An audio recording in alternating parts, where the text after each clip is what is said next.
Atin pong buksan ang ating Biblia sa unang 1:4-10. Ito ang pag-ibig. Hindi sa iniibig natin ang Diyos, kundi tayo ang inibig niya at sinugo ang kanyang anak upang maging handog sa ikapagpapatawad ng ating mga kasalanan. Tayo pong lahat ay manalangin. Panginoong Diyos na makapangyarihan sa lahat, salamat po sa hapon na ito na iyong ipinagkaloob sa amin.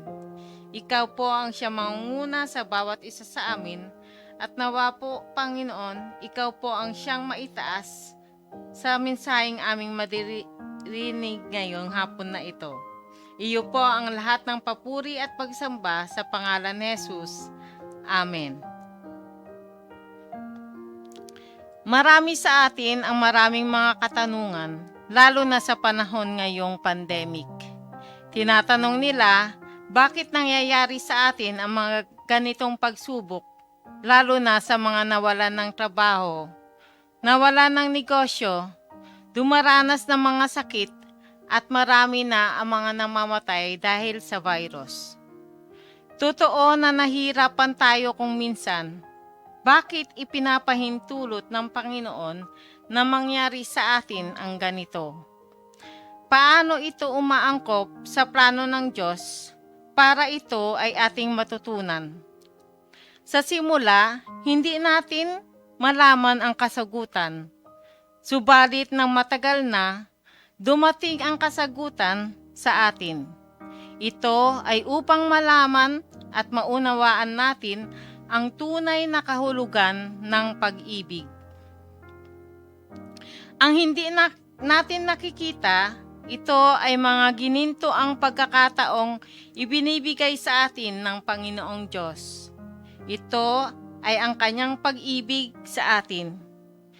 Isang bagay ang aking napag-alaman, ang katotohanan na hindi kailangang magustuhan mo ang isang tao upang iyong mahalin. Tulad din ng pagkamuhi ng Diyos sa kasalanan. Subalit, mahal niya ang makasalanan. Gayon din naman, maaari nating ibigin ang ating kapwa kahit pa nga namumuhi tayo sa kanilang ugali. Ito ay upang madaig ang dilim, upang makita ang liwanag na nasa iyo. Sabi nga, walang matigas na puso na hindi natutunaw ng pag-ibig. At tayo ang nais gamitin ng Diyos upang tunawin ang katigasan nito. Ito ay upang manaig ang kabutihan sa kapwa at huwag maging daan upang ilayo natin ang kalooban sa kanila.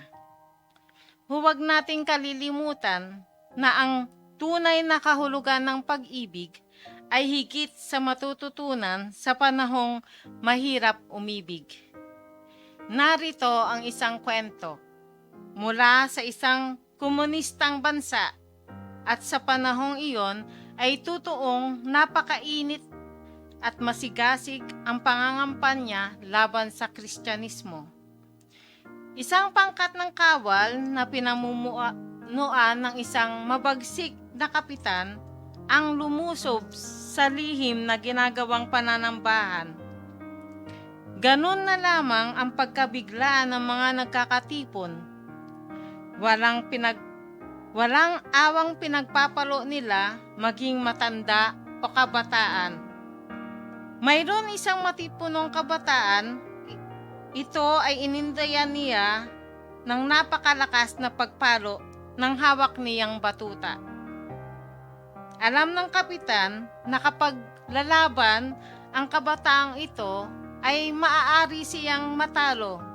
Subalit, ang ginawa ng kabataang ito ay sinasangga lamang niya ang mga malalakas na palo at hataw ng kapitan. Hindi siya tumigil sa paghataw hanggang ang kabataang ito ay malugmok, ngunit hindi pa rin ito lumaban. Hindi niya malimot ang mga mata nitong tumitig sa kanya. Wala siyang nakitang bahid man lang ng pagkagalit sa pagkakalugmok. At sa mahinahong salita ay kanyang sinabi, "Mahal ka ng Diyos at mahal din kita." Subalit hindi ito ang huli nilang pagkikita. Nang sumunod na lumusob na naman sila, ay nanduroon na naman ang kabataang ito. Ang nasa puso ng kapitan na ito ay pagkamuhi para sa kabataang ito, na hindi niya mapilit na lumaban sa kanya. Kaya muli niya itong pinalo ng mas malakas pa para dito.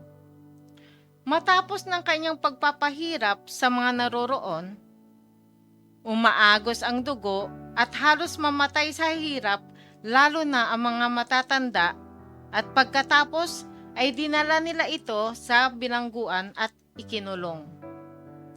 Nang gabing iyon ay hindi makatulog ang mabagsik na kapitan. Kaya't maaga pa ay naroroon na siya sa bilangguan at pinuntahan ang kabataan na kanyang pinahirapan. Lupaypay pa rin ito at hinang-hina. Sinabi ng kapitan, "Tumayo ka at sabihin mong kinamumuhian mo ako." Tumingin nga ang binata sa kapitan sa mukha nito. Sa mga mata, walang makita ang kapitan na bakas ng pagkamuhi. Bagkos kanyang sinabi, "Mahal ka ng Diyos at mahal din kita." Pasigaw na sinabi ng kapitan sa kanya na tumigil ka, at muli itong pinahirapan. Sa loob ng kanyang opisina, wala siyang magawa. Tila ba nakikita niya ang maamong mukha ng binata at parang malinaw niyang naririnig ang "mahal ka ng Diyos at mahal din kita." Bakit ganon? Saan nanggagaling ang ganoong kapangyarihan? Sa bugbog na kanyang ipinalasap, bakit ito naging matatag pa rin? Lupaypay ang kanyang katawan, larawan ng sobra-sobrang hirap, subalit matatag pa rin. Araw-araw, nakikita ang pagpaparusang ibinibigay sa lalaki. Subalit, kapag dumadaan siya o pupunta sa kulungan ng binata, ang katunayan na sinabi nito, "Mahal ka ng Diyos at mahal din kita." Kaya't isang umaga, nakita niyang pinahirapan na naman ang kabataang ito. At sumigaw ang kapitan, "Tigilan na ninyo siya." Nang makaalis ang mga kawal, pumasok ang kapitan at nakita niya ang duguang lalaki. May black eye, nangingitim ang iba't ibang bahagi ng katawan at nakalupaypay sa hirap. At tumingin sa kanyang binata ng may kaamuan sa kanyang mga mata. "Nasusuklam ka na ba sa akin? Ako ang laging nag-uutos sa kanila na pahirapan ka." Ang sagot ng kabataan, "Hindi ako nagagalit sa iyo. Mas lalo pa kitang minamahal dahil mahal ka ng Diyos." At ang matigas na puso ng kapitan ay nalusaw. Kanyang niyakap ang binata, ginamot ang kanyang mga sugat, inilabas sa kulungan at dinala sa kanyang bahay. Ngayon, handa na ang kapitan na marinig ang tungkol sa pag-ibig ng Diyos.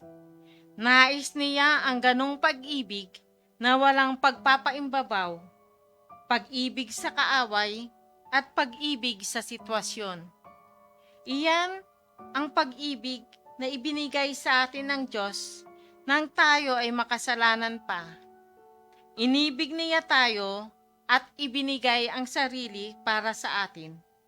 At ito ang dapat na makita ng mundo. Madalas at marami ang nagsasabi ng "mahal kita", subalit Ang kailangan ay katunayan. Sa pangalan ng Ama at ng Anak at ng Banal na Espiritu Santo. Amen. Tayo pong lahat ay manalangin. Panginoon, salamat po sa iyong kabutihan sa amin. Salamat sa mga pagpalang aming natatanggap sa araw-araw. Ikaw po ang aming Panginoon, ang aming tagapagligtas.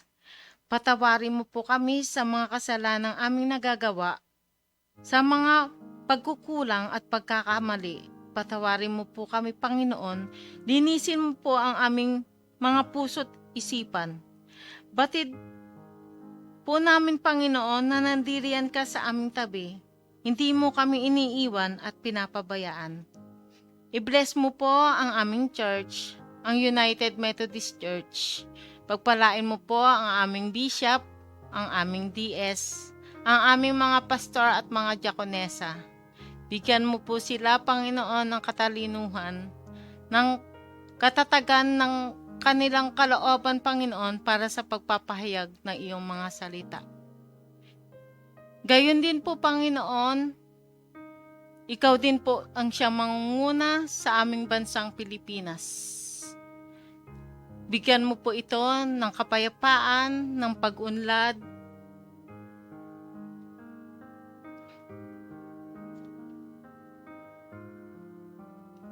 Ikaw po ang siyang mangunguna sa bawat isa sa kanila, Panginoon, lalo na ang mga namumuno dito. I-bless mo po ang aming Pangulo, ang kanyang mga kabinete, ang mga congressman, ang mga senator, Panginoon.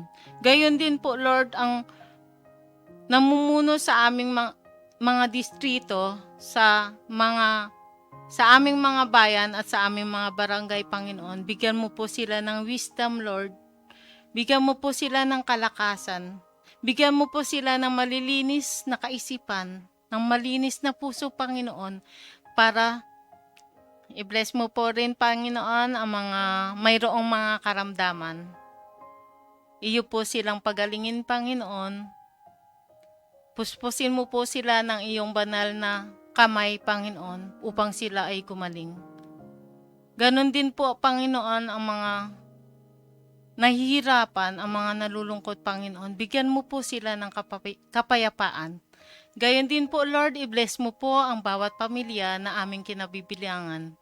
Bless mo po ang mga ama, ina ng tahanan, Lord Jesus. Ganon din po ang mga anak, Panginoon.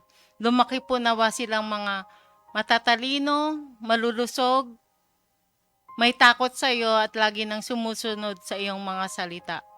Ikaw po, Panginoon, ang aming Panginoon. Ikaw po ang aming tagapagligtas. Pumasok ka po sa aming mga puso't isipan, Panginoon.